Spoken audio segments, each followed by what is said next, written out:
Nanopix por muito tempo, fiz aceleração no Vale do Silício, aceleração Game Founders na Malásia, depois saí da Nanopix, entrei na Playboard, a gente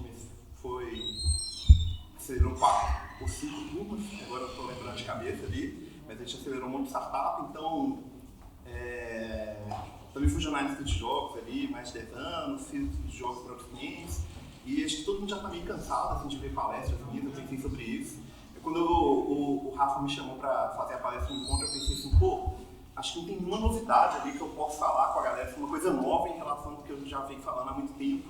Então decidi pensar numa coisa diferente e trazer para essa conversa nossa no que eu estou pensando agora, assim, que é uma coisa muito inconclusiva, muito viajada e um pouco fora da realidade. E o que eu acredito, assim, é que minha esperança positiva é que muitas pessoas não vão entender, vão ficar até meio putas comigo, outras pessoas vão achar interessante e outras pessoas vão achar que talvez eu deveria ter me esforçado melhor, mas é uma parada que é realmente interessante, que é a questão dimensional de jogos. E aí... Microfone? Microfone, ok. Então vamos começar aí, agora tá gravando, não preciso falar nenhuma besteira. Queria começar perguntando aí, quem quiser aí levanta a mão, o que é um jogo 4D? Um jogo 4D. Tem um jogo 4D mesmo, com 4 dimensões espaciais, chama Megapore. Não sei se manja. Eu pensei que alguém poderia até responder isso, e é legal.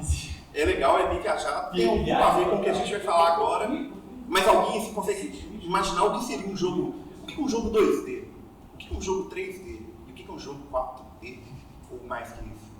Seria um jogo que você pode andar no tempo, pra frente e pra trás, como se fosse uma dimensão? Para algumas pessoas, alguns estudiosos, né, o tempo é considerado também uma dimensão, mas o que eu penso assim, em relação à questão dimensional mesmo, eu estava pensando em relação à teoria das cordas. Alguém aqui já manja de teoria das cordas?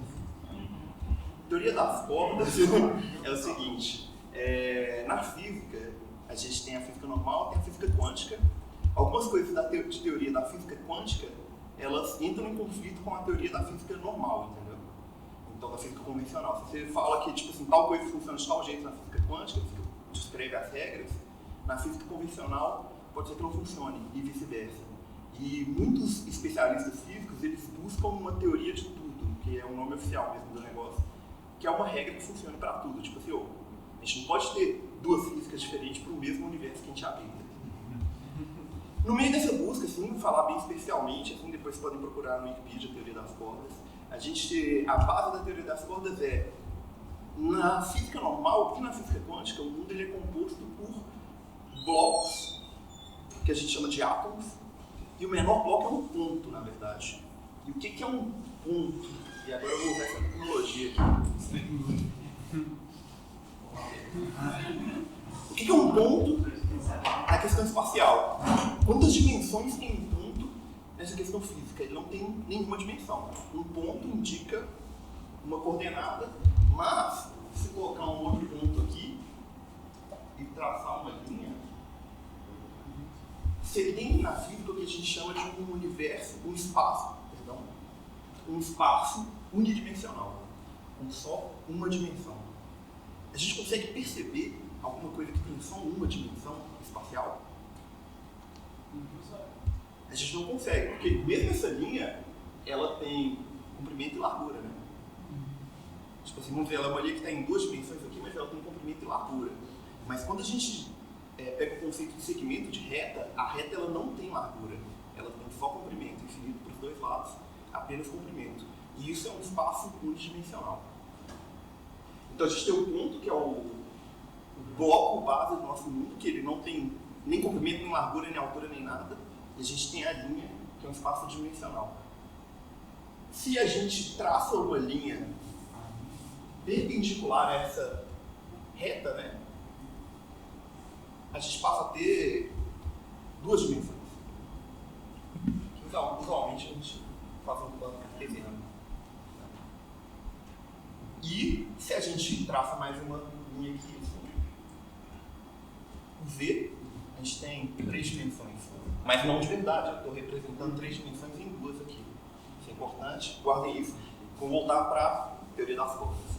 A teoria das cordas, assim, a base dela é que ao invés de a gente usar os pontos como bloco base, a gente usa retas, a gente usa cordas. Isso faz com que a gente consiga imaginar outras dimensões e talvez até mesmo provar que elas existam, sem considerar o tempo uma dimensão. Porque o tempo ele é complicado de ser considerado uma dimensão, porque ele é meia dimensão. Além de ele ser linear, ele vai só para um lado. Uma dimensão ela vai para os dois lados, o tempo vai só para um. Então, tipo, o tempo é uma dimensão, aí os físicos entram em muitas dúvidas. Alguns acham que são 11 dimensões com certeza absoluta que existem no nosso universo, que são possíveis de ser provadas, e outros acham que não, são 26. Não tem ninguém que acha que são 13, não, é 11 ou 26. O LHC, que é o colisor de Hadrons, ele tenta provar outras dimensões, com base no seguinte conceito, que eu vou simplificar também. Essa linha que eu fiz aqui, ela é 2D, né? Mas não de verdade. A gente vê aqui, ela tem largura. Então, ela é 2D, ela tem uma largura. Mas se eu chegar muito próximo, essa tinta que eu deixei, ela tem uma altura. Então, isso aqui é um objeto 3D. Mas a gente enxerga ele 2D porque a gente não tem os equipamentos necessários para perceber que ele seja 3D. Se a gente chegar muito perto, a gente consegue ver que ele é 3D. E se a gente chegar muito longe, às vezes a gente pode perceber uma outra dimensão. Os cientistas partiram dessa teoria e falaram assim, não, então com certeza a gente conseguir aproximar muito, a gente vai perceber um objeto quadridimensional. E qual que é o primeiro objeto quadridimensional? Vamos voltar para cá, que os cientistas conseguiram imaginar, né, os físicos. A gente tem 2 retas perpendiculares, se a gente completar, a gente tem um quadrado. Quadrado como um objeto em 2 dimensões. Então, reta é um espaço unidimensional, quadrado definitivamente ele é bidimensional, com 2 dimensões. Se eu coloco 2 quadrados na perpendicular, um quadrado aqui e outro aqui, e completar, eu consigo fazer um cubo. E se eu colocar 2 cubos numa dimensão perpendicular, numa 4ª dimensão, que objeto eu for? Tesseracto. Isso aí. É um tesseracto. Que não tem nada a ver com o Tesseract dos Vingadores, ele é o cubo 4D, sacou? Mas a gente não consegue imaginar ele. Mas algumas pessoas, em alguns jogos, conseguiram imaginar essa possibilidade da 4ª dimensão. Então, assim, é possível se fazer um jogo com uma 4ª dimensão da mesma forma que a gente está criando um jogo 3D numa dimensão bidimensional. Porque isso daqui é 3D. Mas sabe o que é um espaço 2D que a gente consegue perceber com clareza? É isso daqui, que é a sombra. A sombra, ela não tem altura. Você pode chegar muito perto na sombra e ela não vai ter altura.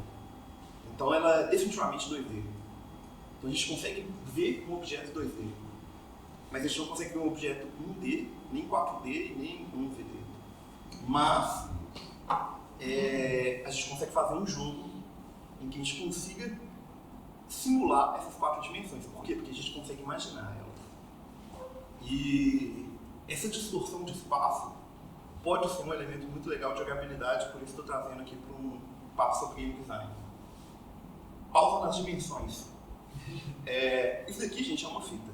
É um guardanapo dobrado, mas a gente vai chamar de fita hoje. Ela tem um lado de dentro, né?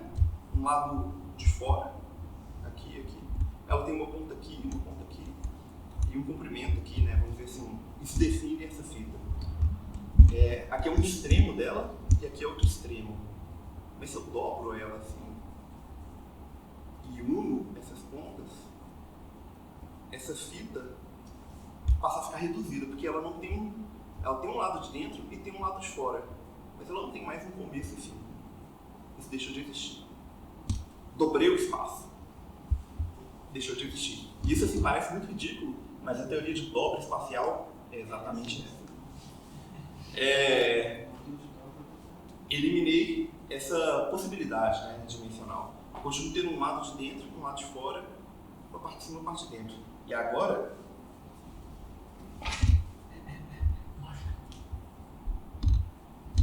se eu faço isso daqui, o que a gente tem? Uma fita de móveis.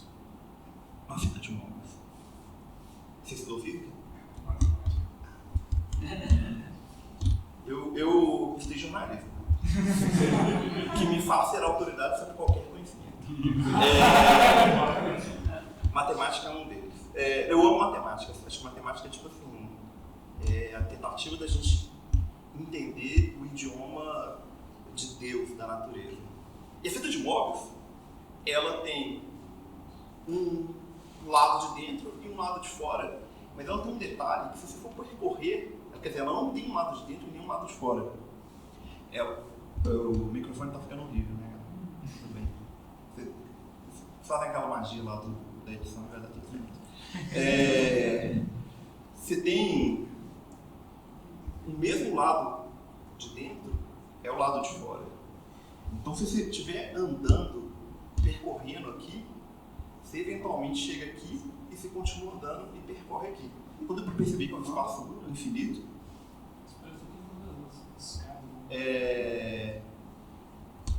eu já vi alguns jogos que usam aquela coisa surrealista assim, de percepção dimensional do Oeste. O primeiro dele era o que chamava Echochrome do PlayStation 3, não do PSP, aí depois foi o PlayStation 3, mas ele era meio ruim. Aí depois a galera conseguiu fazer essa parada do jeito mais legal, no Monument Valley, sabe? Que ele brinca um pouco com as dimensões. Mas nunca vi ninguém brincando com a possibilidade da curva de Moebius, que tipo assim, seguir um caminho e ele continua. Você eliminou uma dimensão na fita de Moebius aqui. Se você pega uma fita de Moebius e faz uma expansão da área lateral dela, vamos ver, se você gruda uma fita de Moebius em outra fita de Moebius, o que você cria? Um objeto 4D, que é chamado de garrafa de Klein. Garrafa de Klein, eu vou tentar representar ela em duas dimensões aqui, mas é mais ou menos assim, ó. Ela é um objeto que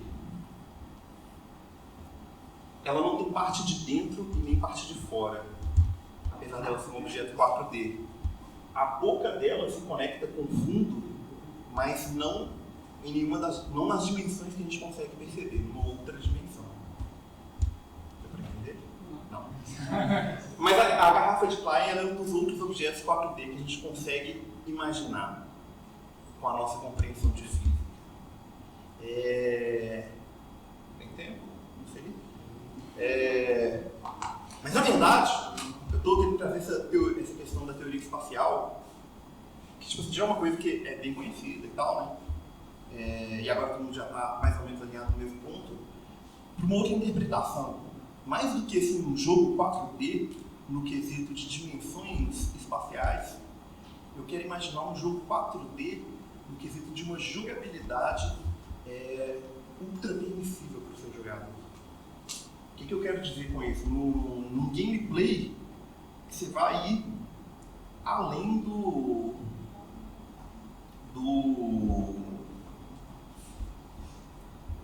da linha de raciocínio básico, além do que a gente consegue compreender.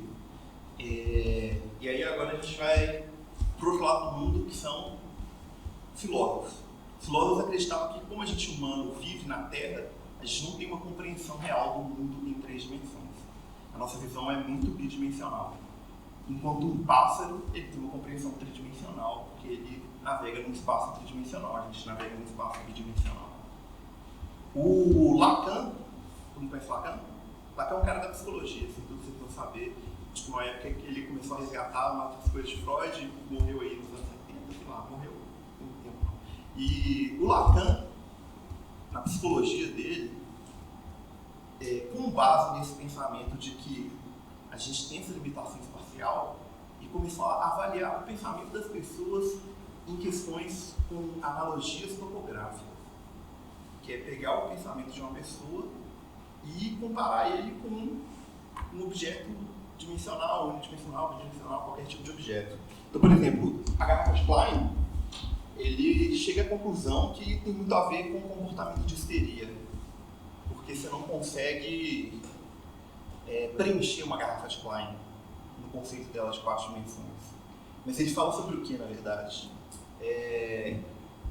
A maior parte das pessoas tem uma compreensão unidimensional de tudo. Então, todo mundo já ouviu falar desse símbolo aqui. O Yin Yang, né? Que ele tem um significado religioso, etc., mas tem só o significado dele. A contribuição é o significado filosófico. O Yin Yang é uma tentativa de ajudar a gente a entender o mundo, compreender o mundo por meio de metáforas. Então, os chineses falavam assim, o que o Yin Yang determina? A energia positiva e negativa, ele também determina o céu e a terra. O que é o céu e a terra? O céu é tudo que não é terra. A terra é tudo que não é céu. Porém, existe um pouco de céu na terra e existe um pouco de terra no céu. Isso é uma compreensão unidimensional. Por quê? Vamos supor que a gente tem aqui uma linha gráfica que está determinando qualquer coisa aqui. Eu vou colocar assim, o meu amor por jogos. Então, essa linha é um indicador de amor por jogos. Se eu estou nesse ponto aqui, eu gosto muito de jogos. Se eu estou aqui no extremo, eu sou aquele cara que é o pastor que quer proibir os jogos. Se eu estou aqui, eu sou aquele pessoal que joga 16 dias seguidos de World of Warcraft e acaba morrendo. Eu amo muitos jogos. Certo? Então isso daqui é um unidimensionamento simples. A gente pensa muitas vezes de forma unidimensional. Ou você ama ou odeia. O que é a pessoa que ama os jogos? É a pessoa que não odeia. O que é a pessoa que odeia os jogos? É a pessoa que não ama. Só que o mundo é mais complicado que isso, né? O mundo ele é tridimensional ou talvez em 11 dimensões. E a gente está reduzindo muitas possibilidades. Então, sei lá, o que é um bolsominion?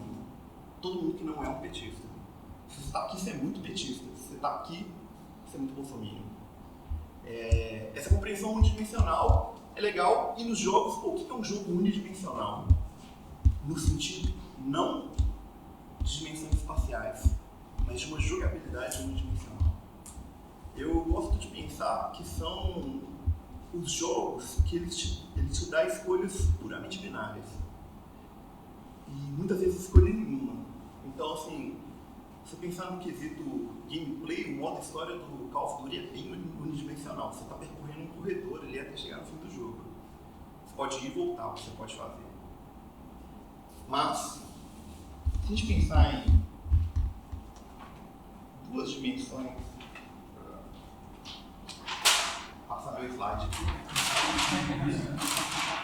Se a gente pensar em 2 dimensões, plano cartesiano, a coisa muda um pouco. Então vamos voltar para aquela mesma metáfora que era o nosso amor por jogos. E aqui é o tanto que você ama o jogo. E aqui é o tanto que você odeia. Então, eu posso estar num ponto aqui. Qual que é a minha relação com League of Legends? Eu amo e odeio na mesma proporção. Mas definitivamente amo, mas definitivamente odeio. Qual que é a minha relação, por exemplo, com Caterine? Tem um jogo Caterine? O jogo é da pesada. É bem maluco. O Caterine, ele é um jogo que eu quase não odeio ele, eu amo ele muito. Eu quase não odeio ele. Mas você anda no negativo no dia. Positivo e negativo é uma dualidade. Mas você pode odiar uma coisa e amar uma coisa, e às vezes você pode não amar e não odiar alguma coisa. Indiferença. E aí quando a gente costuma fazer o plano cartesiano, a gente costuma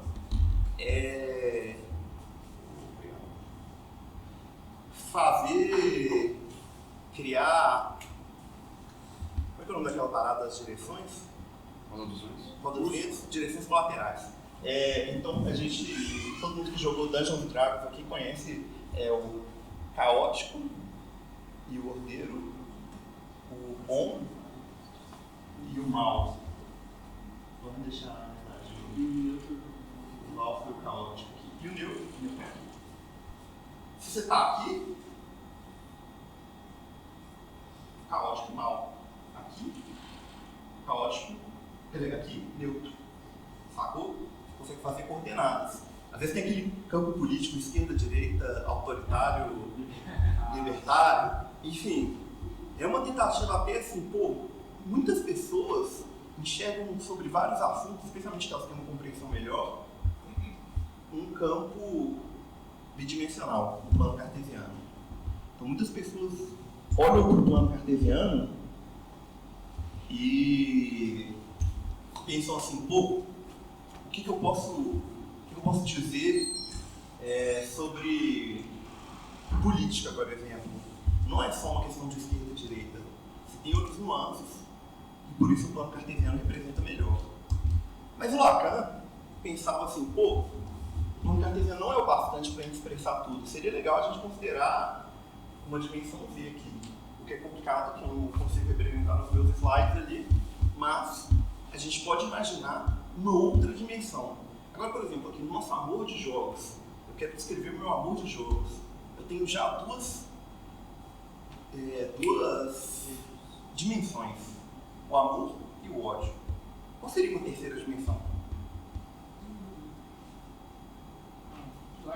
Eu também não consigo pensar em nenhuma, porque o meu pensamento ele é um pouco limitado nisso. Levando para o mundo de jogos, os jogos que a gente tem esse tipo de opção são jogos tipo boa parte dos RPGs japoneses mesmo. Você tem muita opção de coisa que você pode fazer. Você não está apenas navegando em linha reta, você pode fazer vários side quests, vamos dizer assim. Então, o gameplay desse tipo de jogo ele é naturalmente cartesiano, naturalmente bidimensional. Agora, um gameplay tridimensional, eu fiquei filosofando muito sobre isso, assim, qual tipo de jogo que a gente consegue alcançar uma terceira dimensão. Porque uma terceira dimensão não é algo simples. Se eu colocasse aqui amor, ódio e intensidade, não, intensidade é o tanto que eu estou aqui. Amor, ódio e, vontade de jogar, isso não é uma dimensão, isso é só uma característica. Como se eu pegasse uma tabela e colocasse mais uma dimensão numa tabela, mas não chega a ser uma dimensão espacial, uma dimensão que completa o pensamento de jogabilidade. Então eu cheguei à reflexão que talvez um dos primeiros jogos tridimensionais seja o GTA 3. Curiosamente também é um GTA 3D em relação ao GTA 2D. Por quê? Porque além de você poder fazer side quests, você pode fazer nada, você pode ficar jogando aleatoriamente, batendo em carro e se diverte. Ele, além de ser um jogo, ele é um brinquedo. Outro jogo que faz isso relativamente bem, o Minecraft, a dimensão de jogabilidade dele vai além de objetivo. Então vamos fazer esse plano cartesiano aqui. Um jogo simples, objetivo, sucesso e falha. É isso, linear. Um jogo tipo um RPG japonês, ou vários outros tipos de jogos, o próprio GTA 1, que era 2D, né? A gente pode ter a questão aqui de objetivo com sucesso, falha, e essa dimensão aqui a gente pode chamar ela de, não seria um nome adequado, mas vamos dizer assim, perfeição, capricho. Você pode conseguir um objetivo com borras ali, sacou? Você fez o seu objetivo e destravou o jogo todo, fez todas as quests, você tem um nível diferente de sucesso aqui, que é muito variável. E se eu traço uma terceira dimensão de jogabilidade, eu posso imaginar que eu tenho mais que isso. E aí eu cheguei a essa conclusão, assim, o GTA e o Minecraft e alguns outros jogos sandbox, eles conseguem explorar uma terceira dimensão de game design que muitos outros jogos não conseguem explorar. Então eu acho que assim, às vezes é mais que uma diferença de gênero apenas, o sandbox. Eu acho que ele é uma diferença de jogabilidade que é muito essencial. depois eu fiquei pensando sobre isso. Outros jogos, como por exemplo, que são jogos de brincar, tipo SimCity, ele também explora isso muito bem. Alguém já viu a masterclass do camarada do SimCity, que eu esqueci o nome? É legal, recomendo ver. Ele fala um pouco sobre isso. Ele fala que quando ele cria um jogo, tipo SimCity, ele está querendo primeiro explorar as possibilidades que a pessoa tem de um universo completamente virtual ela poder brincar com aquilo. E às vezes está meio errado, por exemplo, o Explorer, ele fez um jogo que é muito divertido você brincar de criar alienígena, mas o resto não sabe. Mas o SimCity é um jogo que você está ali, né, brincando, ele não tem começo, não tem fim, então a questão dimensional dele é meio diferente. Eu enxergo o SimCity meio que como uma fita de móveis, assim. Ele vai dando uma volta nele mesmo, no gameplay, de forma que você joga até a hora que você apenas enche o saco. E outros jogos conseguiram atingir isso. E eu comecei a ter essa reflexão, pô, será que a gente consegue... enfim, e aí o Lacan, quando ele descreve o pensamento das pessoas, são raros os tipos de pensamento que ele consegue chegar em 3 dimensões. Mas em alguns pontos ele consegue chegar em 4 dimensões. Quando ele faz essas avaliações topográficas, eu pensei assim, pô, é muito raro a gente conseguir encontrar alguém com uma complexidade de pensamento que ela consegue alcançar 3 ou 4 dimensões do pensamento. E um jogo que consegue alcançar as 4 dimensões de jogabilidade, eu não consigo pensar em nenhum. Em nenhum jogo que ele explora uma possibilidade que vai além daquilo que um sandbox explora ou que um SimCity explora, assim, no quesito de gameplay. Tipo, não é um jogo simples, tipo, Infinite Runner. Ele é um jogo de falha e sucesso. Simples. Witcher 3, um jogo que você tem diferentes níveis de sucesso. E você tem, mais que níveis de sucesso, você tem uma outra dimensão ali do jogo, que vai determinar a sua diversão. Porque no final a gente quer fazer jogos que sejam divertidos, mas não só divertidos, que eles sejam interessantes e que tragam aquela experiência de aquele tipo de prazer que a gente só consegue alcançar com os jogos. Que é muito diferente, por exemplo, do prazer que você tem quando você, sei lá, come um chocolate, ou quando você consegue fazer uma coisa bem cedida no trabalho. Quando você fica bom em um jogo e consegue um sucesso nele, é um outro tipo de prazer. Então eu fico imaginando, se a gente conseguir desenvolver um game design em 4 dimensões, como seria isso? O que a gente poderia pensar para ampliar o nosso pensamento tradicional de game design? E é isso aí. Tibia. Perguntas? Então, o mod, se você pensar, ele varia na mesma dimensão, né? Tipo um Counter-Strike. Ele varia na mesma dimensão. Uma personagem tipo de Minecraft mesmo. Tem o sucesso, tem a história que você pode seguir ou não, você pode criar outros objetivos e você pode talvez criar um mod que descaracterize tudo ali. É verdade. Você trazer você trazer o jogador na criação, isso poderia ser um pensamento de O jogador criar as regras, isso talvez seja uma 4ª dimensão de jogabilidade. Seria mais uma feature, igual você falou, porque é algo que você tem ou não tem. Pode ser uma feature. Não, se precisar engajamento, o jogador pode se engajar um pouquinho na criação também. Vamos pro cara da matemática. Talvez um jogo com dificuldade infinita, quanto melhor você fica, mais ele fica difícil. Eu acho que não, porque eu acho que isso continua na mesma progressão de sucesso ou falha, sabe? Assim, e geralmente nos Infinite Runner vocês fazem isso. A dificuldade ela vai aumentando até a hora que você falha. O Infinite Runner é que nem uma carreira profissional. Ela termina quando você não consegue mais. Tipo assim, a sua limitação é o seu próprio fracasso. Então, tipo, pô, eu sou um analista muito bom, eu posso virar um coordenador. Se eu sou um coordenador muito bom, eu posso virar um gerente. Se eu sou um gerente muito ruim, eu vou morrer gerente. E se eu sou um gerente muito bom, talvez eu fique, sei lá, presidente, diretor, até descobrir o que eu faço mal. O problema está limitado a aquelas, como eu falo, as mecânicas do jogo. O jogo tem regras, assim, o jogo fala o que você deve fazer. Não tem como você pegar e sair voando no jogo, sair, tipo, criar um negócio. Assim, eu acho que o único jeito de você sair da 4ª dimensão, você interagir com a pessoa fora do jogo. Tipo, o jogo do Adler lá tinha uma dimensão a mais, ninguém dá soco no outro. Pode você criar um jogo dentro do jogo, fora do jogo. Que jogo é esse? O jogo incentivado, você vai dar um no outro. Ah, o elemental. É isso. Ah, não, mas se você focar com seu amigo, você não ganha nada do elemental. A última versão que eu joguei não tinha isso, não ia ser muito bom esse jogo. Se dá uma visão do seu coleguinha, você ganha bônus. E você cria um jogo, tipo assim, fora do jogo. Um jogo que ele vai além do limite Físico. do universo do jogo. Sim, porque tá limitado a mecânica. Eu briguei com o Tibia, mas agora falando sério, o Tibia tem muito disso. Porque ele não envolve um metagame propriamente dito. Você tem uma história, você tem quests para seguir uma lore, mas você não é obrigado a fazer nada disso. Por exemplo, eu já ouvi casos de um cara que ele começou a jogar e ele não queria saber nem de upar a classe, ele queria saber de ficar pescando. E a vida do cara é pescar e vender peixe. Na área de treinamento. Eu acho que ele fez com o Tibia. Ele pegou o Tibia, que na minha opinião é um jogo bidimensional, assim como o GTA 3, assim como todos os MMOs, e transformou ele num jogo unidimensional. Então vamos ver assim, que o Tibia tá aqui, ó. O Tibia, com todas as possibilidades, linhas, quantas linhas tem no banco artesiano? Infinitas. Quantas colunas? Infinitas. Ele pegou uma dessas linhas infinitas aqui que se chama pescaria e transformou um jogo 2D em um jogo 1D. Ele fez um jogo pior para a vida dele.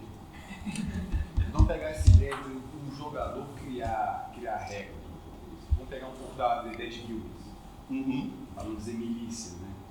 Porque o que acontece muito em MMO, não só no Tibia, é que quando uma guilda fica dominante, ela começa a ditar regras dentro daquele servidor. Então, meio que os jogadores estão criando regras do jogo. Ou você paga tanto para minha guilda, ou você não joga mais. Como é que é o nome daquele jogo? Evil, Qual?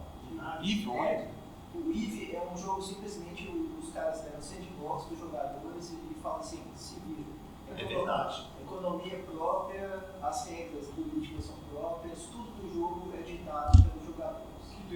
De uma forma até meio anarquista, né?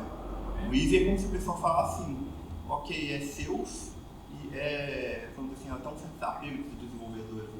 Você Sabe tem que um economista, né, na empresa que está lá para não deixar a economia do jogo desregular ao ponto de o jogo acabar.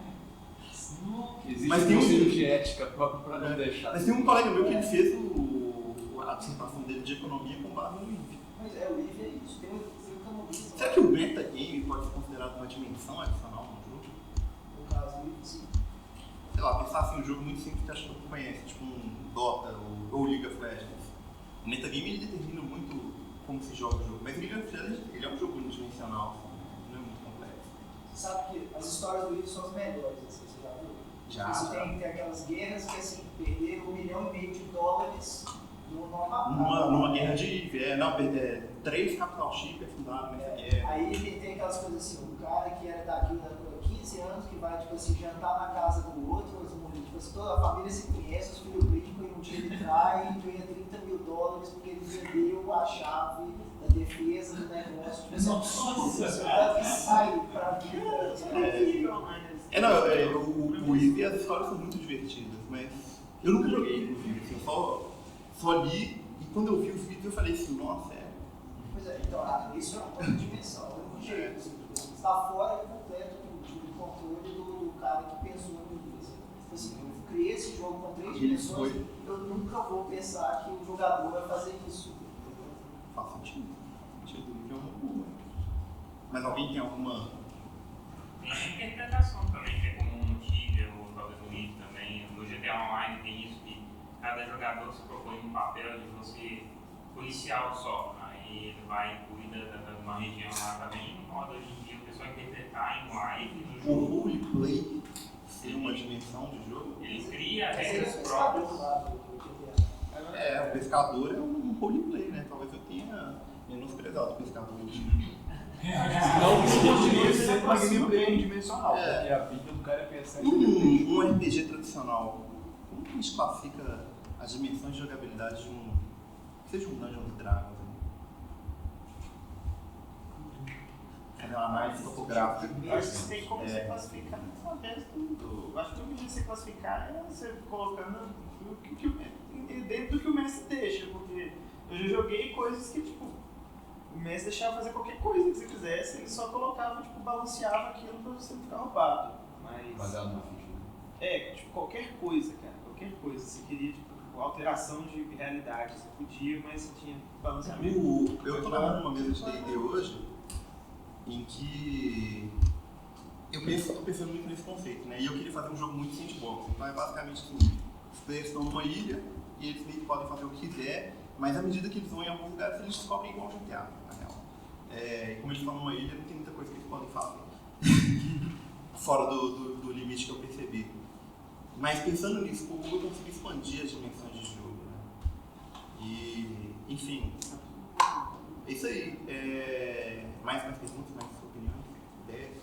No caso do Mario Maker, como é que você veria o Mario Maker? Ele subverte um monte de mecânica do Mario ali. O Mario em si é um jogo bem unidimensional, né? O Mario em si, mas o Mario Maker, que ele subverte várias coisas de mecânica do jogo, usa mecânica de uma forma completamente diferente. Criou outros gêneros, né? Eu acho que o Mario Maker ele se tornou um jogo, vamos dizer, bidimensional, mas explorando uma dimensão que é diferente da que outros jogos bidimensionais exploram, tipo jogos de RPG. Se você for olhar uma viagem meio aqui, mas se você for olhar pegar em relação ao IF, que é essa coisa do metagame do jogo, essa coisa toda dessa loucura do IF, do Warframe, Warframe é menos, é bem menos. O Mario Maker pode ter sido meio que ele pulou a terceira dimensão e foi direto pra quarta, talvez? Talvez. Mas bem que eu não sei, porque o Mario Maker, ele não chega nesse nível de metagame, assim, do Eve, né? Não, o Eve é só um exemplo maior. O Mario Maker, acho que ele dá um poder ali de interação pro jogador, de criação pro jogador, que é uma coisa legal, que eu acho que também é uma nova dimensão de jogabilidade, que é o que eu pensei do Minecraft, né? Que você pode ter uma nova dimensão. Acho que mas o jogo porque qualquer jogo que tenha uma criação de fase, ele está adicionando meio que a mesma dimensão, né? É verdade. Assim, você está criando... É um feature, né? Você está dando pro player a capacidade dele também criar uma experiência. E aí, embora essas experiências sejam muito diferentes, tem fase no Mario Maker que você aperta pra frente uma vez e a fase vai toda jogar sozinha. Tipo assim, você tem a experiência de ver como é que o cara fez aquilo ali no Mario Maker. E tipo, às vezes não, às vezes o cara ele vai tentar uma fase que você tem que pensar fora da caixa pra passar ela. Acaba que tem um caminho super difícil, mas se você andar pra esquerda, você acha um caminho que passa a fase. Mas o que você disse é real, talvez isso, que é o que o Gabriel também falou. O conteúdo criado pelo jogador ele é só uma feature do jogo. Não faz com que ele tenha 4 dimensões. Será que ele adiciona uma dimensão, mas essa dimensão de te tirar da condição de player, né? E te colocar de design, de criar uma fase e tal. Será que criar jogos é uma experiência tridimensional? É frustrante, certamente. Será que é tridimensional? É frustrante, todo mundo já sabe, né? Especialmente quem já criou um jogo, quem já lançou um jogo, quem já mandou um jogo para aprovação da Apple, sabe que é verificação. Eu acho que tem tridimensional, porque tipo assim, você tem o alto e baixo, você tem uma dimensão. Você tem uma dimensão. Tipo, você anda muito em círculo às vezes, no lugar, entendeu? Então, tipo assim, eu acho que se tem o vertical e tem as duas ali no plano. Uma tridimensionalidade, né? Acho que é uma experiência tridimensional. Mais alguma coisa, gente? Mais uma pergunta, gente, pra gente encerrar? Eu sou TV pertinente, mas eu tô meio bolado. Eu recomendo todo mundo chegar em casa, pesquisar sobre teoria das cordas, fita de móveis e lacar. Você já viu a garrafa de critical sense, como é que você percebe a sua dimensão? Já. Só que quando eu vi esse filme, eu me interessei pelo assunto, mas eu não entendi porra nenhuma. E aí depois, eu até pensei em você, acho que se eu vi ele de novo hoje, ele vai fazer muito mais sentido, agora que eu já li outras coisas, sabe? Porque ele explica que a gente não consegue ver a quarta dimensão, a gente consegue ver uma sombra projetada na quarta dimensão em 3 dimensões, que é o Tesseract. Exatamente. Você estava aqui na hora do Tesseract. Pois é. O Cassidy fala isso. Ele fala que, tipo assim, se você pegar um objeto tridimensional e projetar ele na parede, colocar uma luz, você vê um quadrado. 2D. O objeto 3D, a projeção dele é 2D. A projeção de um objeto 4D é 3D? Será que a gente está percebendo aqui como um objeto 3D, na verdade, é uma projeção de um objeto 4D? Alguém entendeu isso? Hoje faz algum sentido na minha mente, assim, mas entender talvez aí seja uma palavra muito forte. Aquela da velança que ele explica os objetos é mais fácil de entender. Eu não consigo lembrar direitinho como ele fala. A fila dos objetos 2D, eu não conseguiria ver um objeto 3D que chegasse ali, ele é invisível. Ele é invisível, exatamente. Ele é invisível, não é nem que ele vê em 2 dimensões. Ele é invisível. Então seria famoso o 4D. O 4D não, definitivamente ele é invisível. Se ele existe, a gente não está vendo.